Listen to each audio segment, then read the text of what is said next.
반갑습니다. 그리고 오늘 돈 내러 오셨죠? 저는 글 쓰는 유시민입니다. 물론 확실치는 않아요. 제가 글 쓰는 사람이라고 주장하는데요. 가끔 제 처는 요즘 당신 작가야 연예인이야 그렇게 물어보기도 합니다. 사실 근데 일주일에 하루만 방송국에 나가고요. 나흘은 노동법을 철저히 지키면서 9시부터 6시까지 집필실에서 근무하고 있습니다.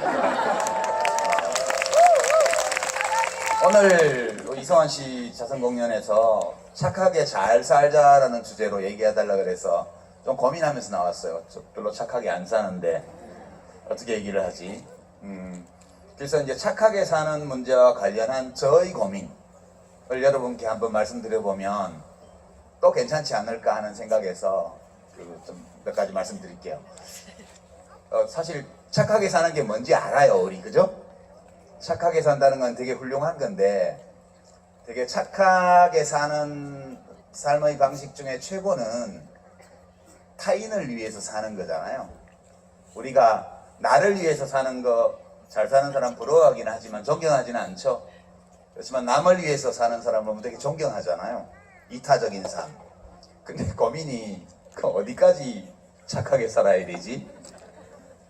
극단적으로 착하게 살면 남자들은 다 마하트마 간디처럼 곧 예수님이 다 버리고 나를 따라오라 그랬는데 천국 가려면 다 버리고 갈 수 있나? 안 되잖아. 어렵잖아요.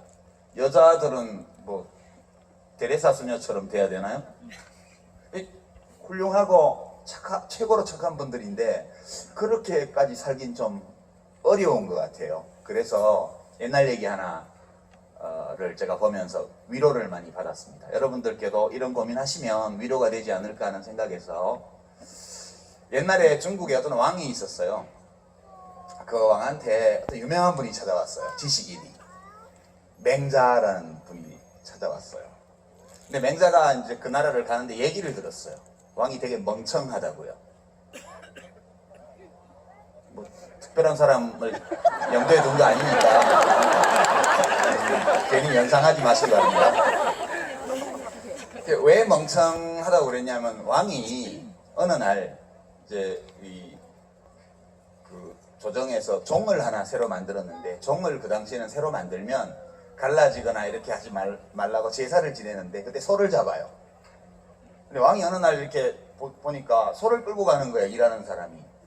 소를 가만히 보니까 소가 슬픈 눈을 하고 눈물을 흘리는 것 같은 거예요. 물론 눈물을 흘렸는지는 정확한 사실이 확인이 안 돼요. 다만 그 왕이 눈물을 흘리고 있다고 생각한 거죠. 그래서 그 소를 어디로 데려가냐? 그러니까 이제 종 새로 만들어서 피를 내서 치를 하고 제사를 지내야 되니까 잡으러 갑니다. 그 왕이 소를 보니까 불쌍하단 말이에요. 그래서 아이고 소는 살려줘라. 그러니까 그럼 제사 지내지 말까요? 아니 그건 안 되지. 그럼 어떻게 해요? 양을 잡아라. 이렇게 된 거예요. 그 소문이 밖으로 쫙 퍼지면서 첫째, 되게 멍청한 왕이다. 소는 불쌍하고 양은 안 불쌍하냐? 두 번째, 되게 구두쇠다. 소가 아까워서 양을 잡아라 그랬다. 이런 소문들이 쫙 퍼진 거예요. 그래서 맹자가 그 얘기를 듣고 왕을 만났는데 왕이 물어봐요. 맹자한테, 선생님, 저도 좋은 왕이, 훌륭한 왕이 될 수 있을까요? 물어보니까 맹자가 말하기를 그럼요. 되고도 남죠. 왜요? 그러니까 내가 오면서 얘기를 들었는데 이런 일이 있었다는데 맞습니까? 이렇게 물으니까 그런 일이 있었습니다.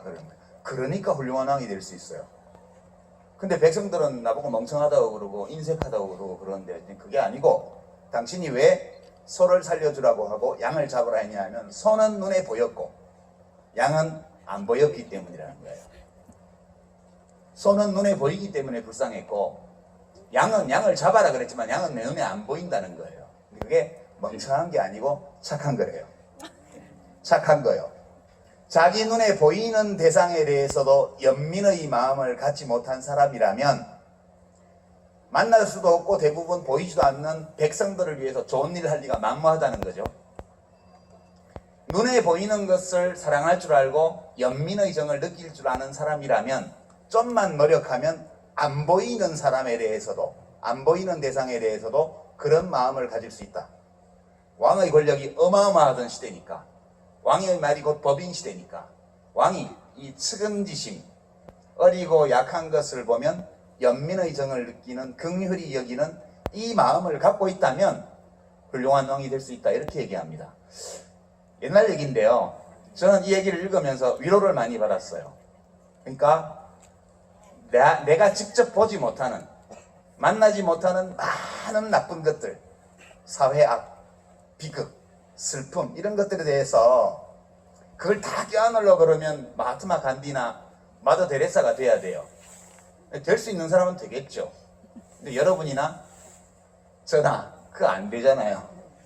그죠? 그럴 때 우리가 이 맹자의 말에 의지할 수 있다고 봐요.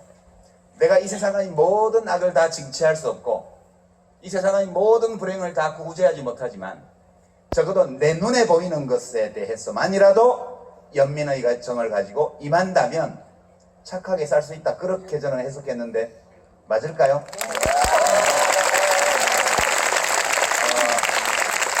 여기 오신 거 참 잘하셨고요.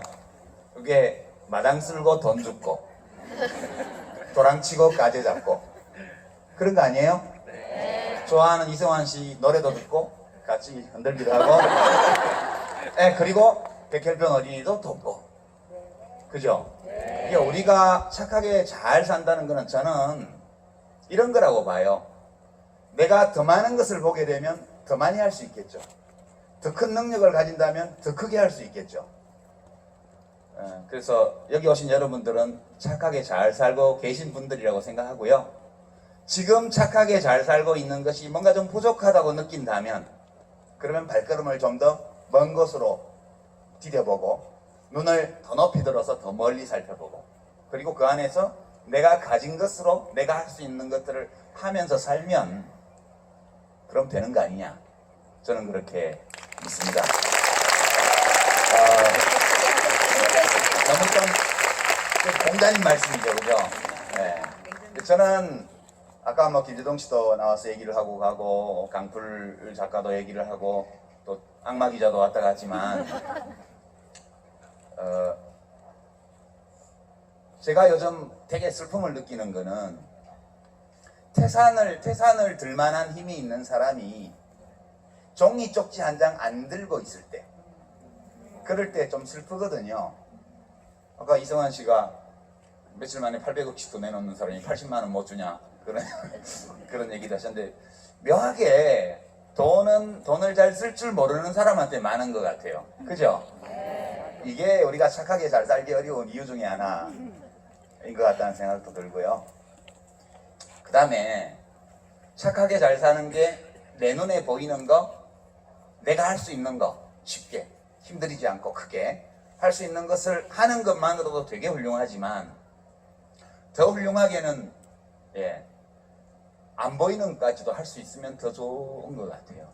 여러분들 우리 국내 여행, 요즘 해외여행 많이 가는데 국내 여행 다녀보고 해외여행 가보면 큰 차이 중에 하나가 뭐 캄보디아나 뭐 필리핀이나 태국 같은 데는 말할 나위도 없고 소위 유럽 선진국이나 미국 같은 데를 가도 구걸을 하는 사람 있죠. 길거리에서 구걸을 하는 사람이요. 우리나라에 있어요? 아주 예외적인 경우 노숙자들이나 이런 경우 아니면 없죠. 그게 왜 없어졌냐 하면 기초생활보장법 때문에 없어진 거예요. 국민기초생활보장법이요. 지금은 잠잘 곳이 없고 밥 먹을 돈이 없으면 동사무소에 가서 복지담당 공무원한테 얘기를 하면 돈을 주잖아요. 집을 마련해 주고요. 이 제도를 만든 분이 김대중 대통령이세요. 근데 그 혜택을 받는 분들은 누가 만든지 몰라요. 몰라도 저는 김대중 대통령의 제일 큰 업적이 이거라고 봐요. 왜 이게 큰 업적이냐면 되게 괴로워요. 우리가 구걸하는 분들 옆을 지나가면 제가 26살 때 김수환 추기경님이 가톨릭 청년하고 비신도 크리스찬이 아닌 청년들하고 이렇게 섞어서 간담회를 한 적이 있었는데 제가 그때 선배가 오라 그래서 갔는데 가는 길에 명동성당 앞 지하도에 어떤 여자분이 아기를 업은 채 엎드려서 구걸을 하고 있었어요. 제가 호주머니를 이렇게 손을 넣어서 안 들키게 이렇게 혹시 들킬까봐 만져보니까 1,000원짜리 하나하고 500원짜리 하나가 있더라고요. 잠시 고민했죠. 잠시 고민하다가 500원짜리를 넣어주고 1,000원짜리는 집에 갈 때 차비도 써야 되고 이러니까 그냥 지나왔는데 되게 찜찜한 거예요. 사실 착하게 사는 대로 하면 다 줘야죠. 그죠? 근데 다 주면 난 뭘로 집에 가? 그래서 내 쓸 거를 남겨두고 500원만 주고 왔어요. 제가 간담회 때 그 얘기를 했더니 수기 형님이 그 마음이 좋은 거라고 얘기를 하시더라고요. 그 마음이, 그 고민하는 그 마음이 좋은 거라고요. 그 고민에 대한 답을 아무도 못 주지만 그 고민을 하고 있다는 것이 매우 귀한 거라고 말씀을 해주시고, 교회 밖에도 이렇게 예수님의 말씀을 실천하는 사람들이 있으니 교회 청년은 잘 들으라, 그렇게 말씀을 하셨어요. 제가 지금 그로부터 30여 년이 지났는데요, 지금도 그 비슷한 태도로 살고 있는 거 아닌가? 그렇게 스스로 생각합니다. 늘 망설이고 고민하고 어디까지 해야 되지?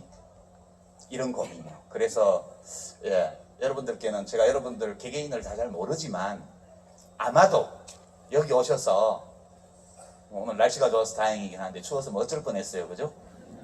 이렇게 해서 같이 노래 부르고 춤추고, 그리고 이따 기금 전달식도 또 이제 후원금 전달식도 하겠지만, 이렇게 하는 생활 속에서 하는 이 작은 일들을 해나가면서 약간의 번민, 고민, 부족함에 대한 아쉬움, 이런 것들을 느끼는 것, 이것이 매우 정상적이라는 거예요. 우리 여기서 못 벗어난다는 거예요. 이런 고민을 하고 있는 우리들 자신이 굉장히 귀한 존재라는 거, 이거를 한번 늘 확인하면서 살았으면 해요. 여러분과 함께.